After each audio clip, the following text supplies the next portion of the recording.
Dear audience, my name is Anna Wigenmark, and I'm the chair of the association, the NGO Ordfront, and I will introduce this afternoon's prize ceremony and seminar to you. I know that amongst you, there are a number of people, or many of you, who are human rights activists. Many of you even sacrifice your own lives to defend people's rights, and some of you have had to leave your countries in doing so.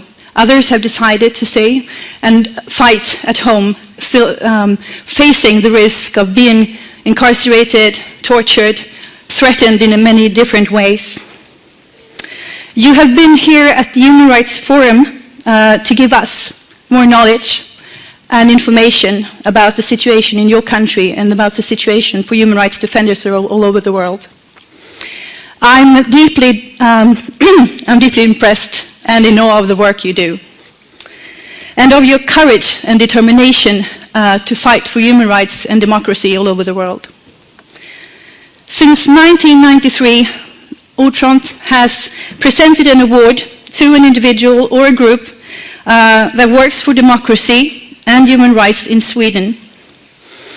Because it's also in Sweden you need to work for human rights. It's an ongoing struggle everywhere in the world.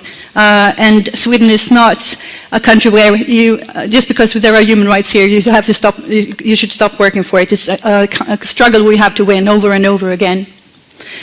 This year, we have decided to present the award to a person not living in Sweden, but whose work and whose revelations has had an impact all over the world, including in Sweden.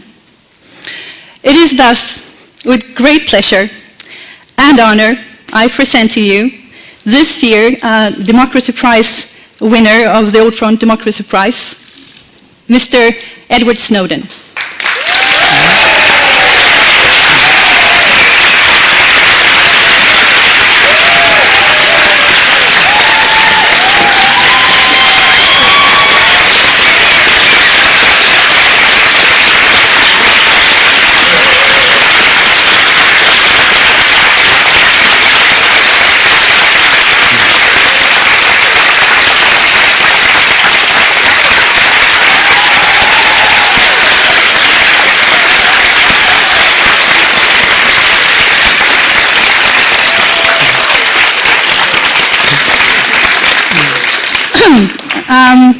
And I also will present Mr. Brian Palmer, I almost forgot your name there, who will lead the prize ceremony and also will facilitate the discussion. So I'll leave the floor to you, Brian. Thank you, Anna Wigenmark. My name is Brian Palmer, and I'm a social anthropologist from the United States, teaching at Uppsala University here in Sweden. And we have with us Edward Snowden. We may also have Glenn Greenwald joining the discussion, but just now we don't have a connection to him. Edward, have you video conferenced with Sweden before? We're waiting for the sound. It was muted on our end. I think we have it now. Right. Okay. I've unmuted it. Can you hear me now? Yeah. Mm-hmm. Have you video conferenced with Sweden before, or visited Sweden? Not on this scale. I just saw the crowd, and this is really amazing. I cannot thank you enough, all of you, Ordfront and everyone else in Sweden and the human rights community, who's offered support not simply to myself, but to thinking about these issues and thinking about how we can fix and address some of the challenges that have been facing our democracy increasingly as technology advances, becomes more available, becomes cheaper. And we see that being increasingly applied to the surveillance context. Mm-hmm. It's really an honor to be here, and I've got to thank you for inviting me to speak. Well, we're so glad to have you with us.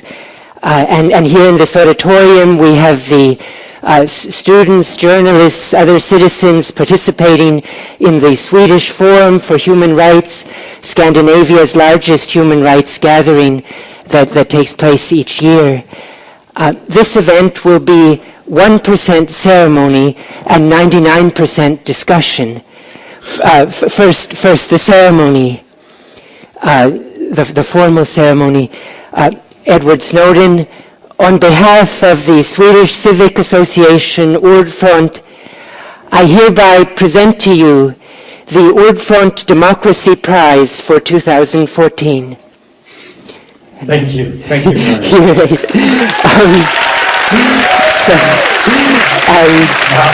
The camera's over there, so I'm not going to do that.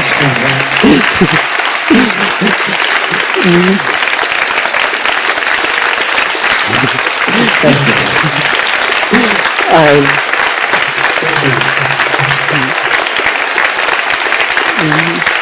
Thank you. Thank you. So, since we understand that you cannot travel safely to receive the beautiful award certificate, I would just ask that you keep in mind the old adage about gifts, that it's the thought that counts. So, well, thank you. But hey, let's not rule anything out. I know there's been recent change in government, in Sweden. So perhaps not too long from now I'll be able to visit in person. All it takes is a safe passage there. Mm-hmm. I sure hope so. Thank you. Yeah. Mm-hmm.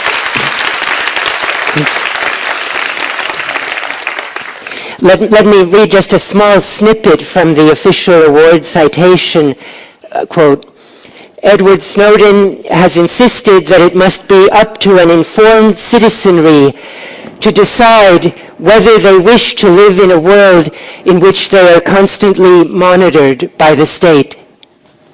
With courage and careful judgment, he has initiated a global debate about surveillance systems that operate beyond democratic control and the rule of law. End quote. I was switching into Swedish there. And now we have the privilege to continue the debate that you have started. And I will ask several questions that my Ordfront friends and I are curious to know about.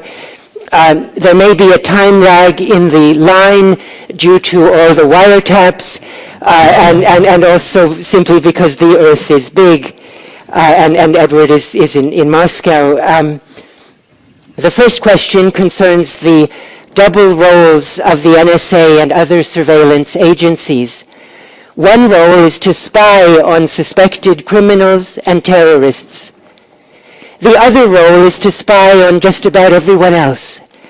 Journalists, judges, climate change negotiators, and activists, the United States Senate committees, German parliamentarians, heads of state, business companies, ordinary citizens in Sweden and the USA and most other lands. How do these two roles fit together?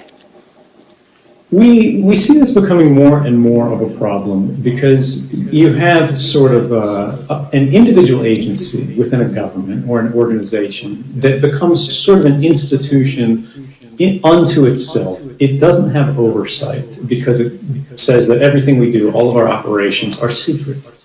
Even the representatives of the people, our elected officials, they don't have awareness of the operations of these organizations. There may be one member, a prime minister, who reviews their activities. It could be in the United States. We've got a few senators, we've got a few representatives who are authorized to discuss information, but even they don't understand the full extent of the operations. And ultimately what this means is it means the widest body of our representatives have no understanding at the political level of government what the actual executive actions of these government agencies are. They don't know what's happening.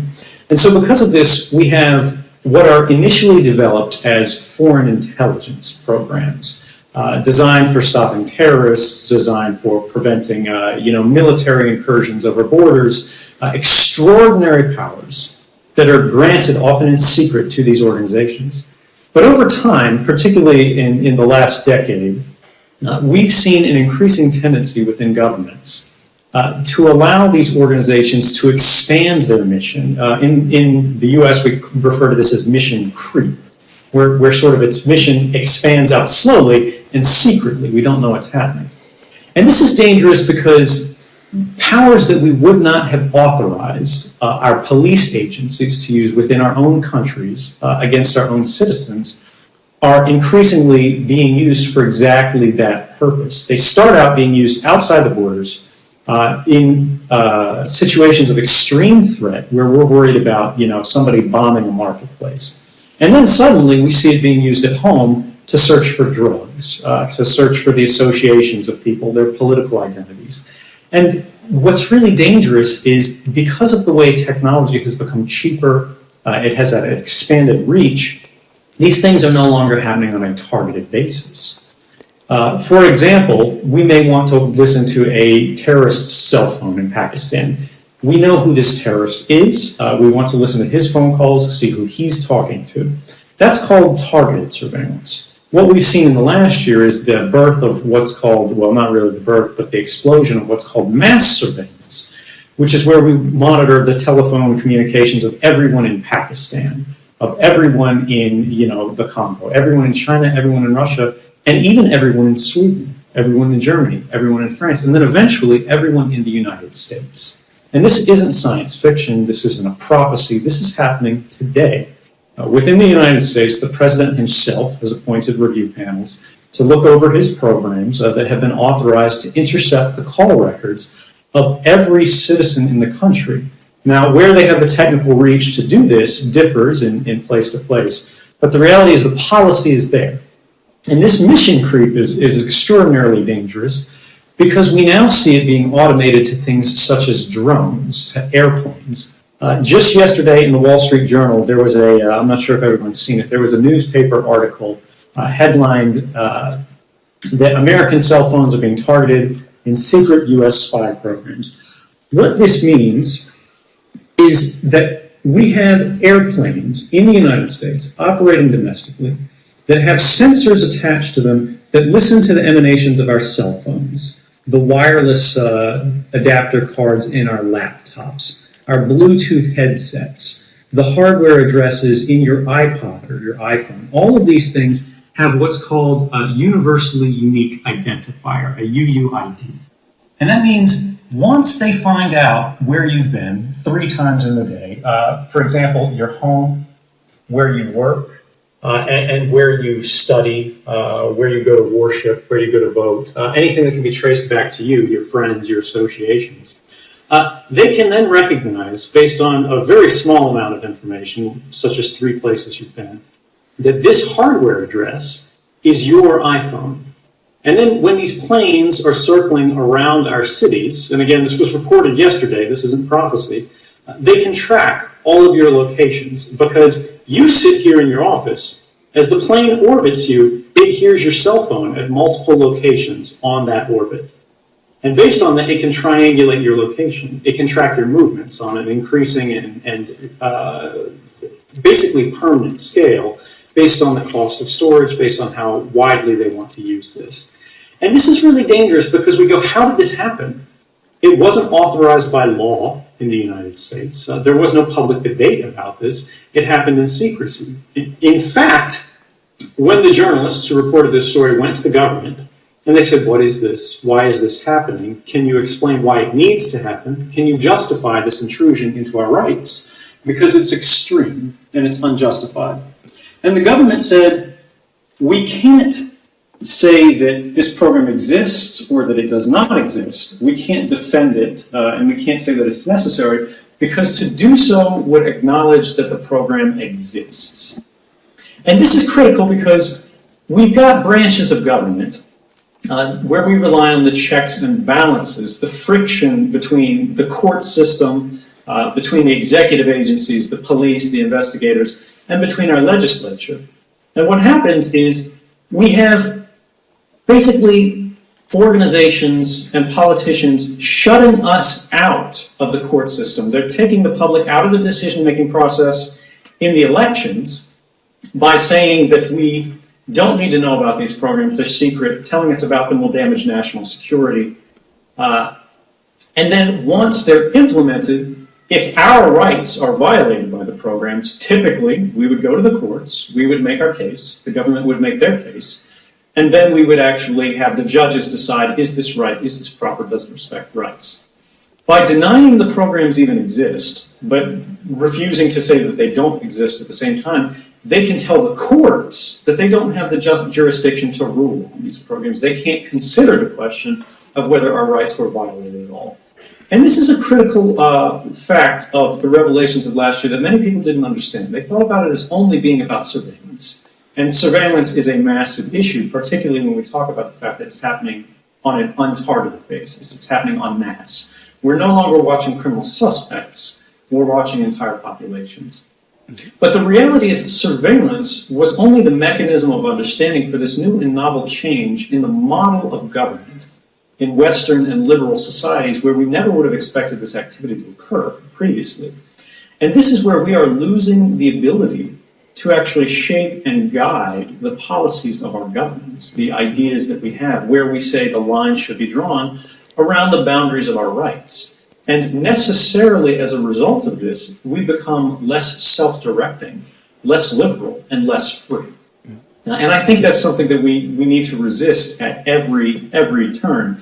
And particularly, there's one thing that was not well understood about the story that came out yesterday in the Wall Street Journal about these planes suddenly monitoring all of our communications, where we're going, is the fact that, as I said before, this is a program operating domestically within the borders of the United States. But it turned out it was actually reported in February of this year. The Department of Justice has no reason to say this program doesn't exist because it was already revealed with our own documents, with the National Security Agency's own documents, where this program was a foreign intelligence program intended to track terrorists. That's why it was authorized to exist. And they literally called it shenanigans, a word for trickery, a word for deception, a word for a kind of nefarious activities. This program was used to fly around huts in the desert in Yemen. And we said this was for a necessary purpose, to keep our nation safe.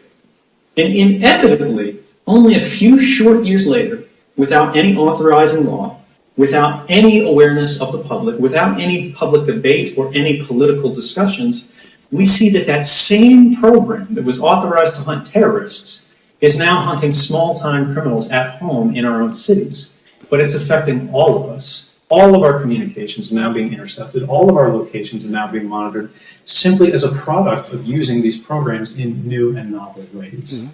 And we have to guard against that. Thank you for that. I want to...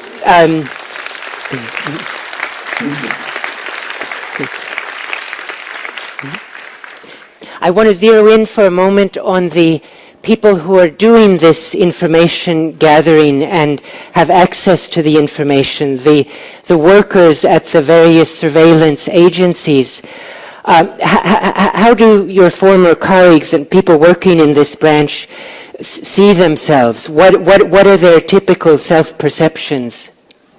So this is a fairly controversial topic. Many are interested in it, and they ask about, how does this happen?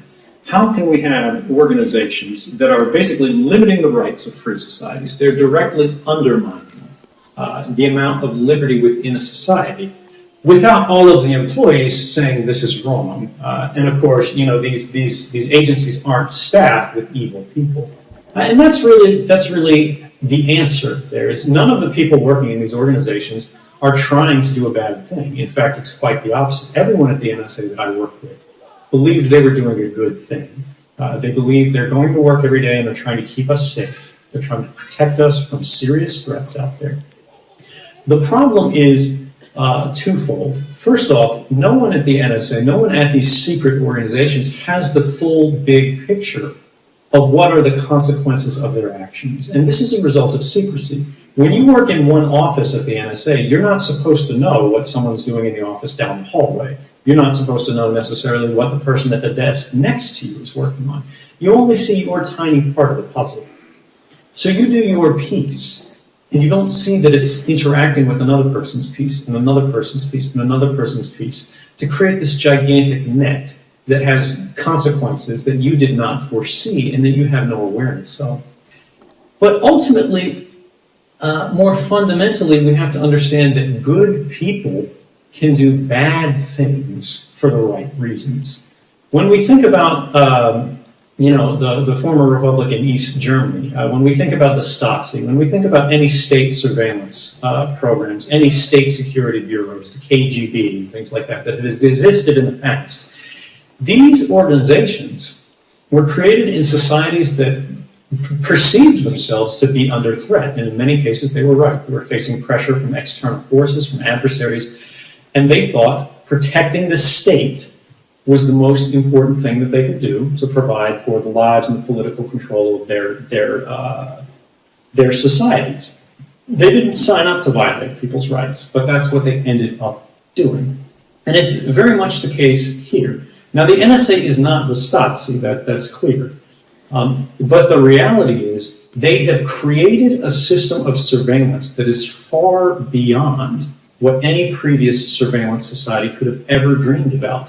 They have more access to our private lives, to our private records, who we love, what we read about, who we vote for, what we're interested in, what we want to be, than any organization in the history of mankind has ever had before. And that's a tremendous amount of power to invest in any organization. And it becomes markedly more dangerous when this happens without any public control, without any public oversight. Now, one of the things that I would tie in with the previous example about the airplanes traveling around was these programs only work if, for example, the terrorist in question uses a cell phone, if he uses an internet machine that has a wireless internet adapter, something that emanates, that sends radio signals out into the world. All of us as citizens do. But the reality is Osama bin Laden had not used a cell phone since 1999. People have said, maybe these disclosures will make us less safe, maybe terrorists will change their tactics, but anyone who's trying to do some kind of nefarious activity, they know that if they engage in electronic communications, they're very likely to be monitored. So we're creating systems for the purpose of monitoring people who we simply can't monitor because they're not participating in technology to this level, but they are perfect for monitoring us as a public civil society, and that's what we need to watch out for. And when we talk about the fact of how does this come to pass, how do my coworkers feel about themselves, they feel that they're simply preventing terrorist attacks. They feel that they're preventing harm to other people, and they try their very best in their own minds to protect our rights as best they can while still pursuing what they consider the mission. Mm-hmm. I believe you when you say that most people in the industry are honest and decent. Still, you have described, say, how surveillance workers secretly take pictures of ordinary citizens using their own smartphones or computers. And you have noted that your former colleagues sometimes sent around the office interesting naked pictures of citizens obtained by espionage just for the fun of it. So I want to ask, what kind of workplace culture do we have here? What is the level of professional ethics inside the NSA and accompanying companies? It's a little bit of a boys' club.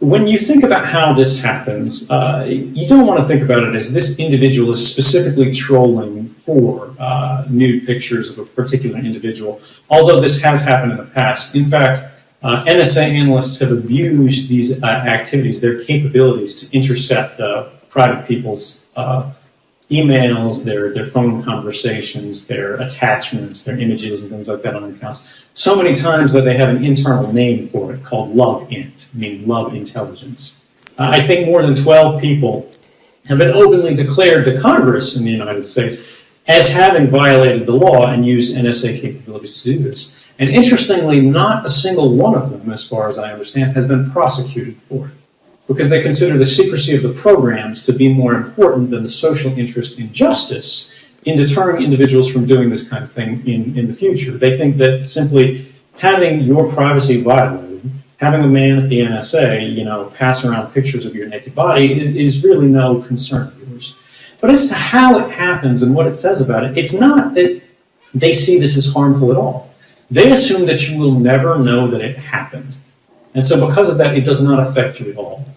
They'll be watching, for example, a target, possibly even a legitimate target, But his girlfriend is in conversation with him. She sends him private messages that are sexual in nature, revealing photographs of herself. They have some kind of intimate exchange via a webcam. The analyst who is monitoring them at NSA witnesses this and simply spins around in his chair to the other gentlemen who are working alongside of him, many of whom are very young. We're talking 18 to 20-year-old military assignees to these surveillance agencies, because they often operate under sort of military context. And it says, hey guys, get a look at this. Have you seen this before? And this is against the rules officially. But the reality is you are seen as comrades. There's a code of silence because you see so many disturbing things all day long. You're privy to so many secrets that you become sort of a natural conspiracy. And this isn't to say that they set out with nefarious purposes, but it's natural to them. It's their atmosphere. It's the air they breathe.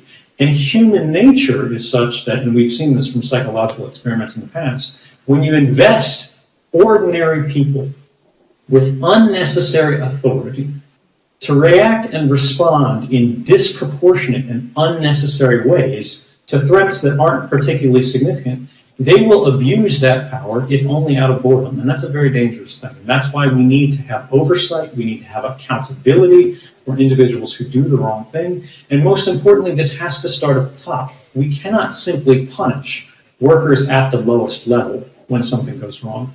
We have to punish the very senior officials who allowed this environment, who allowed this culture, who allowed this situation, these systems, to be built and operated without the consent of the public in the first place. Thank you.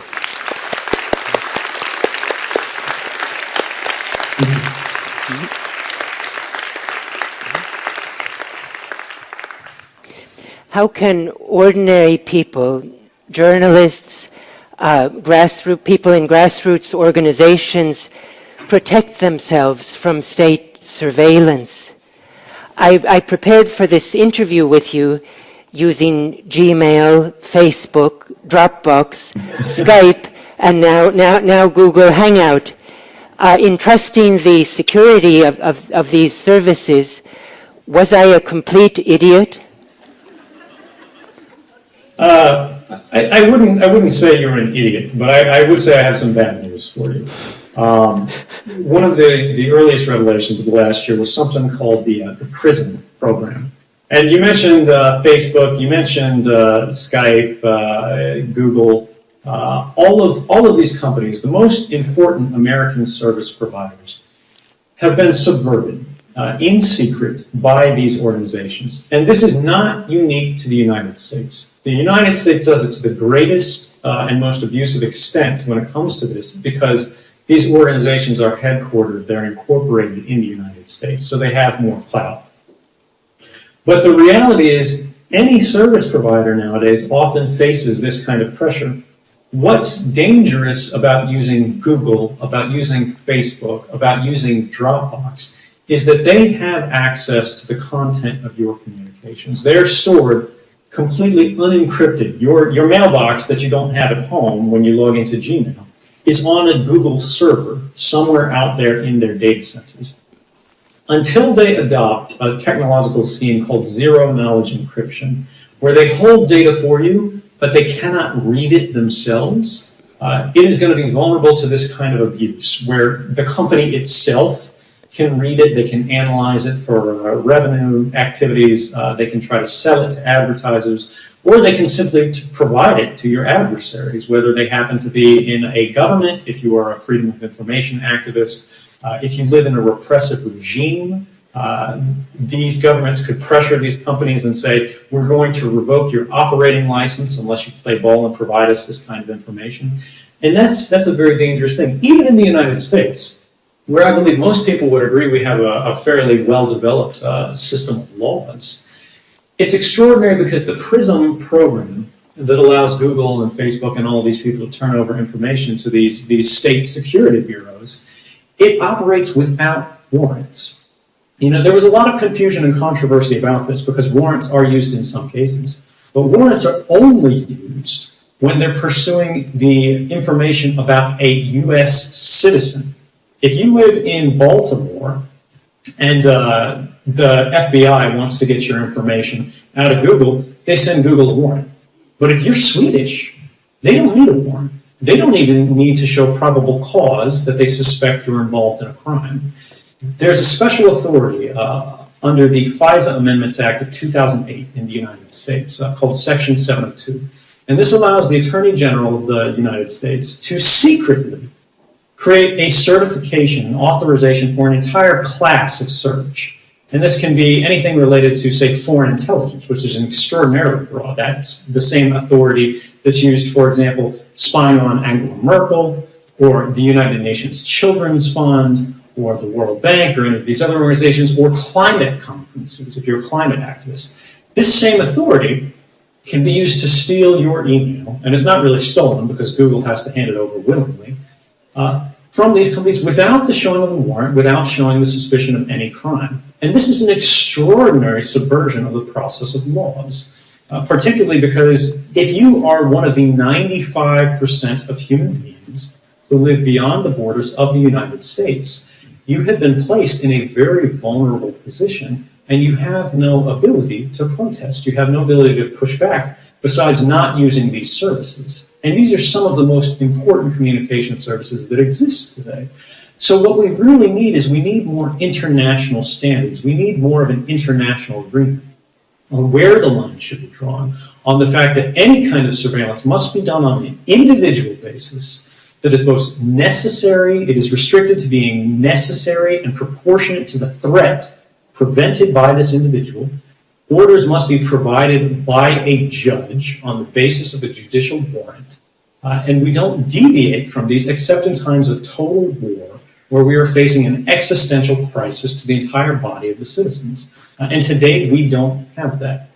The good news is that we see things beginning to change, even if it's somewhat slow. I believe earlier in the year, the European Court of Justice struck down the data retention directive in the European Union and said that laws that demand by default the kind of data retention that's being abused in this case by Google, by Facebook, by telecommunications providers, who are actually far more responsible for the violation of our rights than any individual technology provider. I'm talking about AT&T, I'm talking about Verizon, I'm talking about the national telecommunications providers in Sweden, in the United Kingdom, in Denmark, in Germany.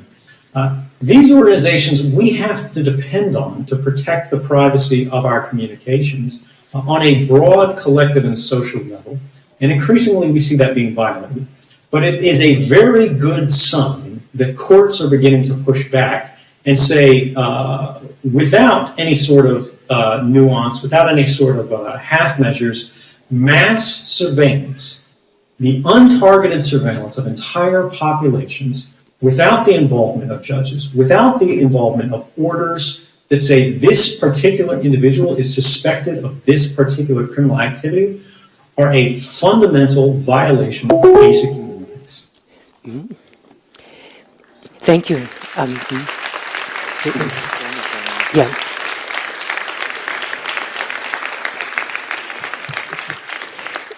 We welcome also the journalist, Pulitzer Prize winning journalist Glenn Greenwald. Glenn, I think you're in California. Can you hear us?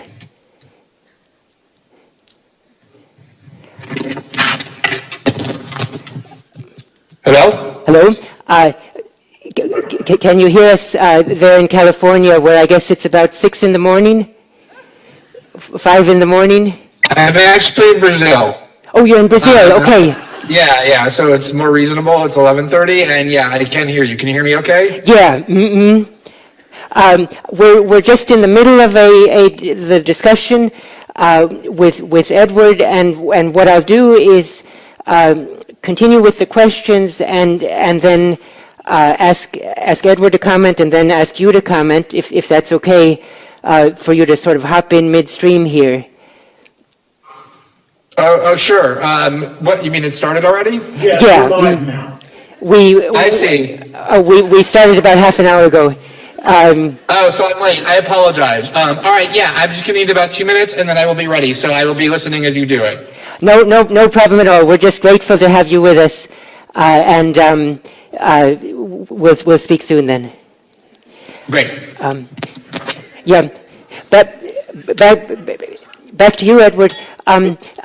Any tips on what services to use instead of Gmail and Hotmail and all of these? There are a number of alternatives that are privacy preserving to at least some extent, but the reality is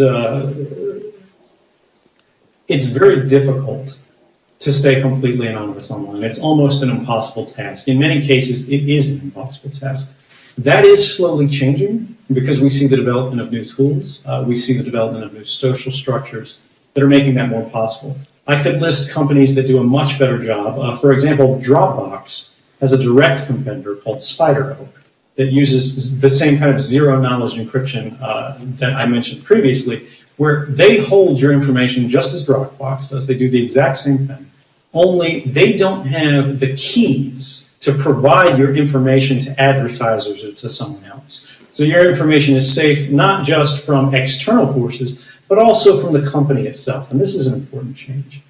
There are encrypted messaging systems now available on your Android phone, on your iPhone, created by a group called Open Whisper Systems, which is different, by the way, from the Whisper service. It's just called Whisper, which is not to be trusted at all. They completely violated of privacy. But Open Whisper Systems provides communications platforms like Text Secure, like Redphone, anything by Moxie Marlinspike. These are good and solid.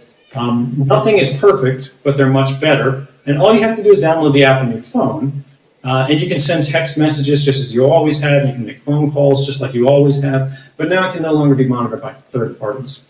This is the beginning of what we see the future looking like. Today, for me personally, I am not able, simply by virtue of my situation, to communicate the same way everybody else does. I can't use the normal products and services that are completely open and unavailable because I'm being targeted by a number of governments for some kind of retaliation. And so because of this, everything I do has to be encrypted. Now, this is very difficult for me today because the tools are very crude, they're still being developed.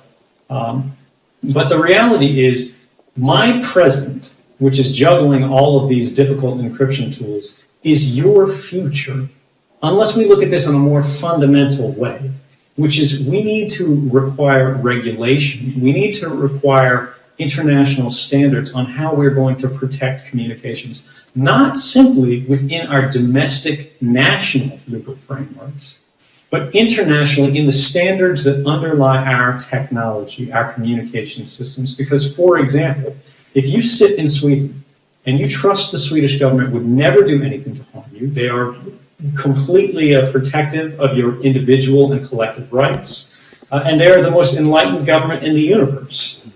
This may or may not be true, but assuming that the Swedish government can do no wrong, your communications are still at risk as soon as they depart the borders of Sweden, which happens every time you use an online service, which happens every time you visit a website, which happens every time you make a voice over IP call.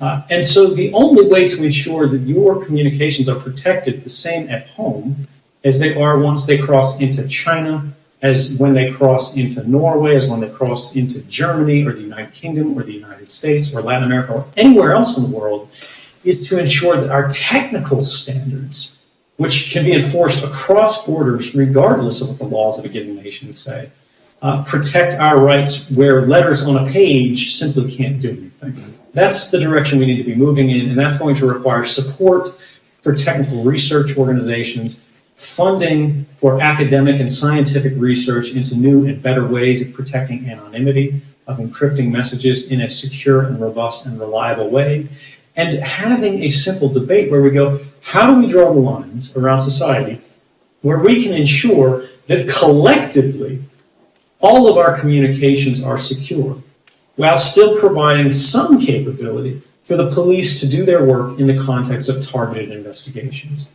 And the good news is this already exists, and it has for years. I mean, when I worked at the NSA, we would break open encrypted phones, encrypted computers every day, and that's not by breaking the encryption itself, but by exploiting the machine.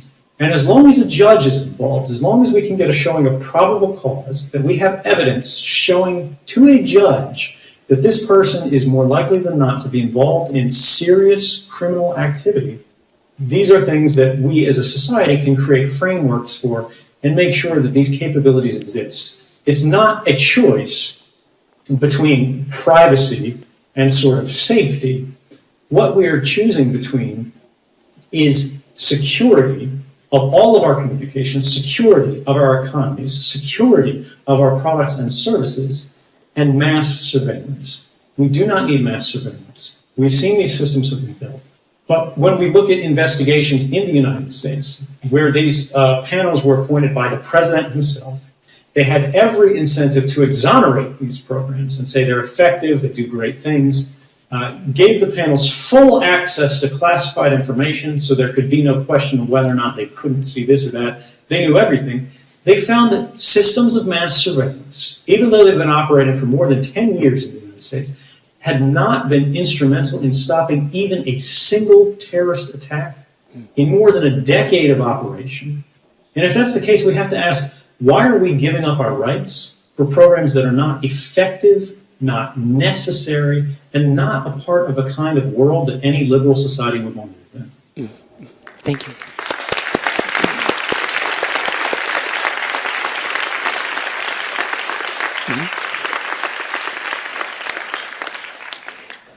Thank you. Glenn, we're glad to have you with us too. And this next question is to both of you about Sweden, where this award is being given. We have learned from the two of you and others that Sweden is an eager participant in America's global surveillance network, often in collaboration with the British. Why Sweden? How central is this country's involvement? And also, would Sweden become even more enmeshed in these systems if the country were in the future to join NATO? Maybe I could ask Edward if you want to first say a word, and then Glenn. I'll actually let Glenn take this one first, since he's then Glenn, would you like to take that one? Sure, Ed's obviously been doing a lot of work, and so I guess it's time for me to do a little. Let me just quickly apologize for my less than elegant appearance in the middle of the event. There was some miscommunication. No problem at all. We're just glad to have you. All right, great. So, we were able to do a good amount of reporting in Sweden. And the reason for that is because Sweden is indeed an extremely active participant in what has become known around the world as this mass surveillance system that is led by the United States, and it's for principal partners, but has a lot of other instrumental partners around the world, a leading one of which, in fact, is the Swedish agency. And, one of the benefits, I think, of the reporting that we were able to do is that we worked with Swedish journalists, and so had a really good understanding of what the significant parts of the reporting was. And one of the things they said from the beginning was that there was a clear inconsistency, an enormous inconsistency, in fact, between the claims that the Swedish government has been making to the Swedish public about things like non-NATO membership, meaning that there's neutrality, and the reality of what Sweden is doing in the world, which is using its surveillance capabilities and other instruments of military and foreign power on behalf of the United States, very much as a kind of vassal of the United States, serving the interests of the United States, based on the perception that it serves the interest of Sweden as well. So I don't know how much worse it could get or how much more extreme it could get if Sweden actually joined NATO. I think that's almost more a matter of symbolism at this point. And ultimately, I think this is one of the most important parts of the reporting that we've been able to do as a result of the heroic acts of Edward Snowden. There's obviously has been revealed surveillance and privacy, but I ultimately think that the bigger issue is not the threat posed to privacy, but the threat posed to democracy by all of the things that we've been able to reveal. And so here you have a whole variety of governments, including the Swedish government, which, whatever your views are on the wisdom of the policies, they've engaged in some extraordinarily consequential programs to gather the capabilities to amass enormous amounts of surveillance data about what we're all doing on the internet. And yet it was all done without a whiff of disclosure or debate democratically by the citizenries who are supposed to be holding these governments democratically accountable. But the Swedish citizenry is happy having a government that has the capabilities to gather not thousands, but hundreds of millions of communication events every month, or even more, or is happy having the Swedish side with the United States against Russia and other adversaries this aggressively. That's something that ought to be debated openly. It doesn't mean that every detail has to be disclosed, and of course we haven't disclosed every detail, but it certainly means that the broad sense of what our government is doing that are the most consequential ought to be known to us rather than concealed. And that hasn't been the case in Western democracies, including Sweden. And I think the Snowden reporting has demonstrated that as much as it has any other point. Thank you. Edward, anything to add on that question? I would say, I think the key point is, and I won't speak for Sweden, I think that's a question for the public in every country to consider for their own purposes. But being a neutral country is a fairly extraordinary and rare thing. It's a very important thing to say we are not going to be a militarist nation. We're not going to be sort of the perpetuators of a state of conflict, of a state of sort of active combat against all of our peers on the world stage. And we're not going to develop these systems of violence, these systems of power, these systems of projecting control around the world, whether those are about launching missiles or whether those are about monitoring people's private lives. This is a debate that is very important, and if you have established the neutrality, it's very important that you consider the consequences, the costs of keeping it, and what it brings to you, to your lives, to those around you, and to the world more generally, if we're tilting away from a pacifist foreign policy into an aggressive foreign policy. Further, I would say when we talk about the activities of surveillance and monitoring in Sweden, the FRA, the Swedish Signals Intelligence Agency, this group is engaged in the same kind of activity that we see throughout the EU and throughout the world when we're talking about the US sort of monitoring framework, the Western intelligence apparatus, where there is kind of an arbitrage of jurisdictions that we need to be very cautious about, where the NSA will say to Sweden, we promise we will not monitor Swedish citizens within Sweden. And they may say we won't monitor them outside of Sweden. But the reality is, as soon as your communications have crossed from a technical monitoring site run by the NSA in Sweden, across the cable to Denmark, across the cable to Germany, and everywhere else, the technical protections change. And suddenly that information is being ingested. Your private records are being stored in databases in all of these countries that should be allied simply as a consequence of the fact that they exist. And it is not easy to say, you know, when you use the internet, there is no citizenship checkbox that says where you're using this, that, and the other. So as a natural consequence, you are losing a significant amount of privacy and ultimately liberty. You are losing a significant measure of control over how you interact with the world and what these gigantic organizations, adversaries, and corporations know about you simply by engaging in these partnerships. And there needs to be the question asked about, is this necessary? Is this wise? And is this ultimately what a liberal democracy wants for themselves and for the future of our world? How can, the question to both of you, how can ordinary people help restore democratic control to rein in these surveillance apparatuses? What steps can we take? What organizations should we consider supporting in Sweden, internationally, to try to bring about these reforms? I would say fundamentally, we have to focus on demanding accountability for officials who are involved in these programs, as well as accountability of the programs themselves.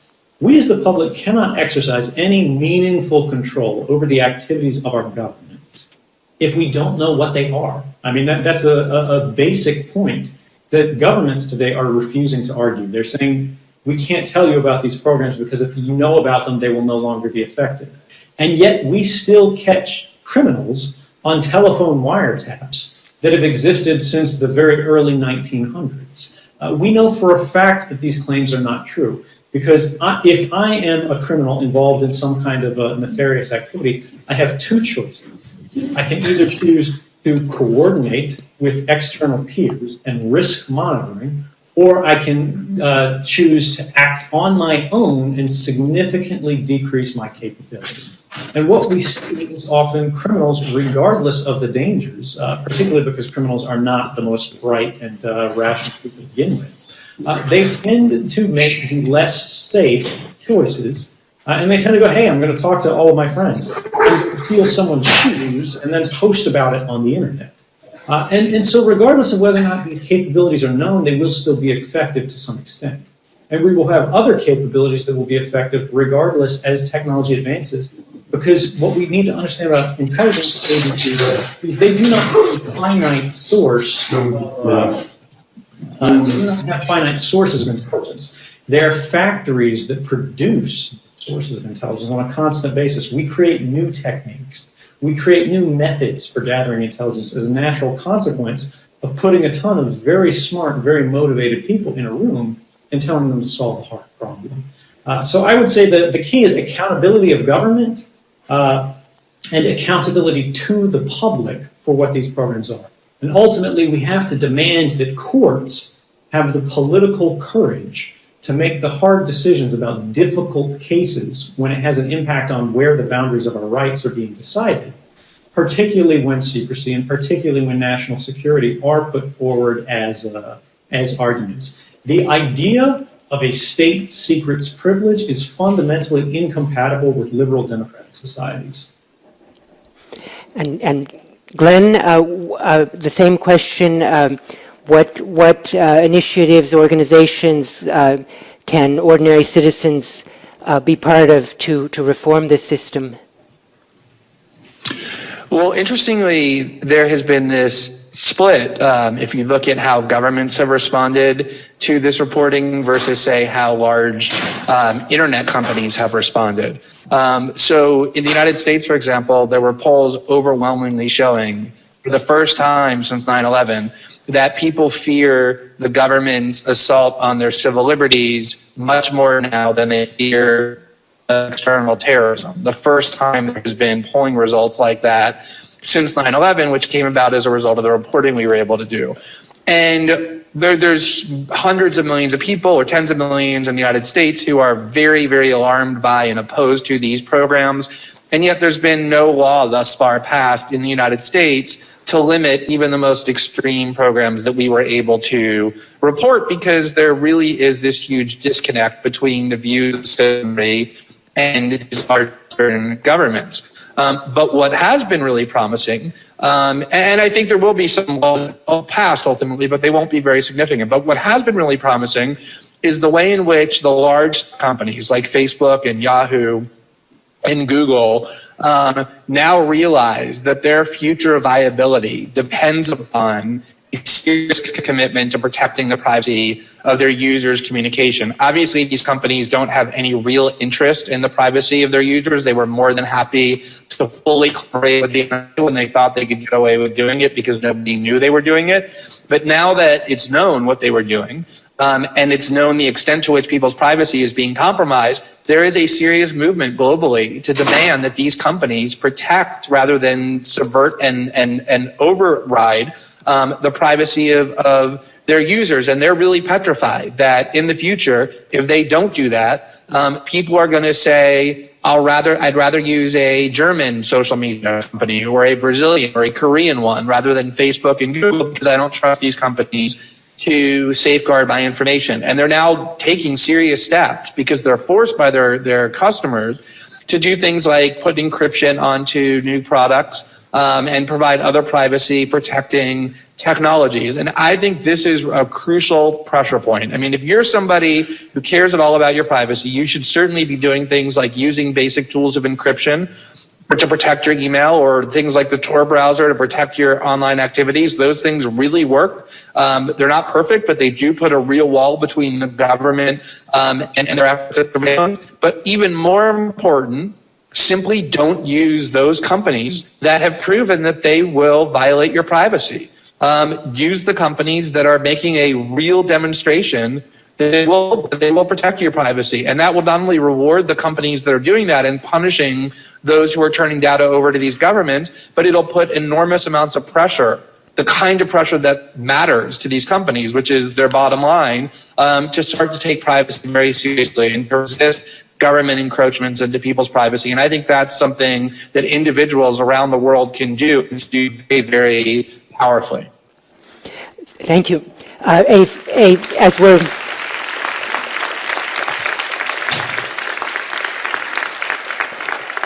As we're coming to the end of our time, a final brief question to each of you.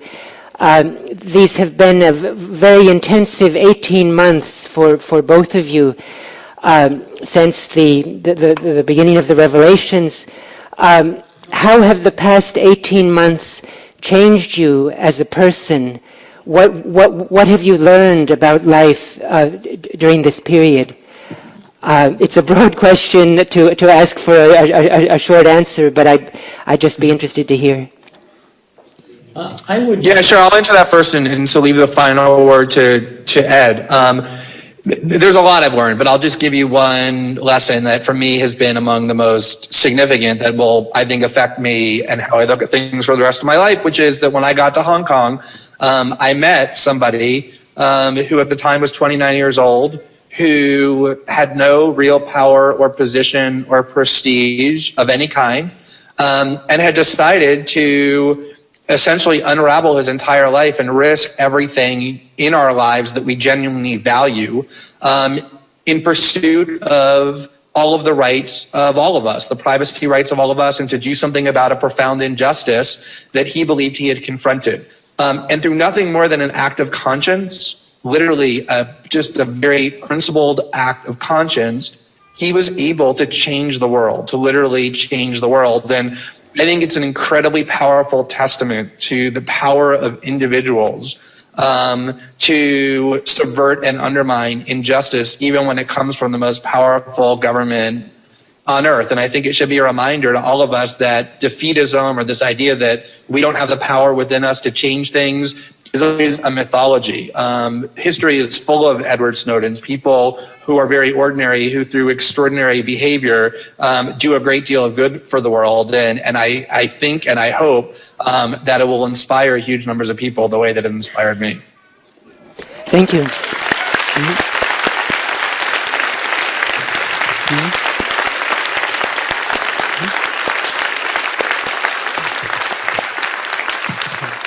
Thanks, Glenn. That's some heavy stuff there, but thank you very much. I would say for me, I've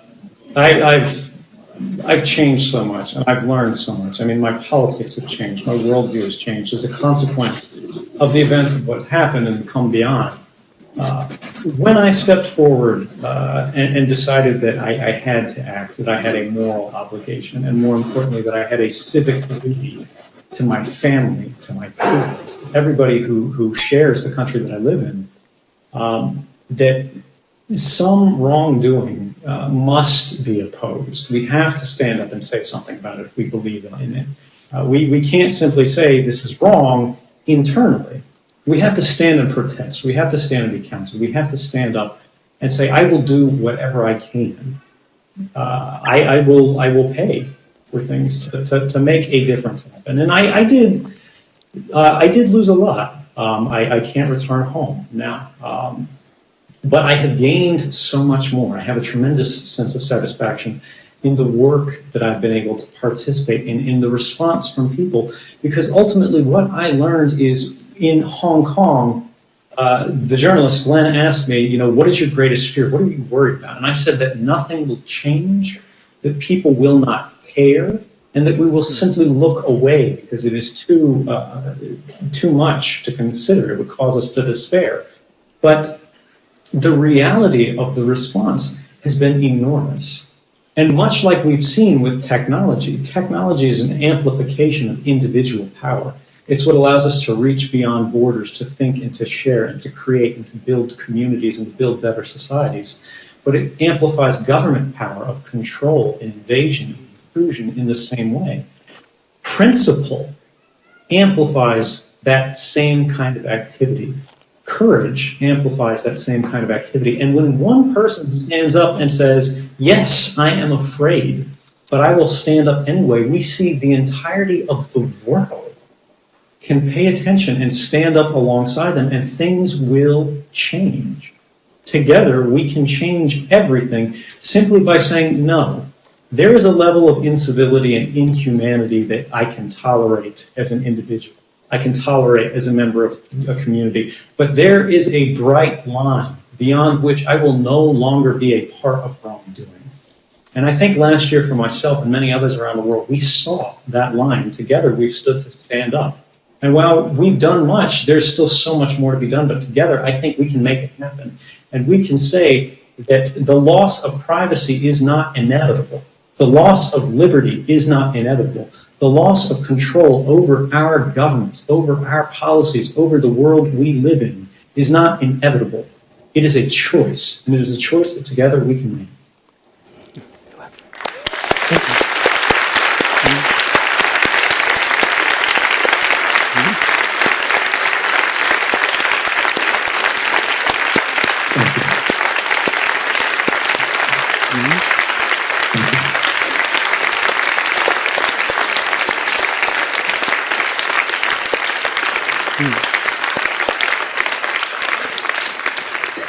Thank you so much. Neither of you like to be called a hero, and I will try to respect that. But as an anthropologist who studies moral courage, I just note that the individuals the world most admires, people like Rosa Parks on the bus in Montgomery, or Malala Yousafzai speaking up against the Taliban, these individuals are usually those who show, as Gloria Steinem put it, the courage to make themselves vulnerable. And you two in your work have both shown the courage to make yourselves vulnerable. Our time has run out, and from this chilly corner of northern Sweden, I want simply to say to the brave journalist Glenn Greenwald and to the new winner of the Ordfront Democracy Prize, Edward Snowden, we thank you.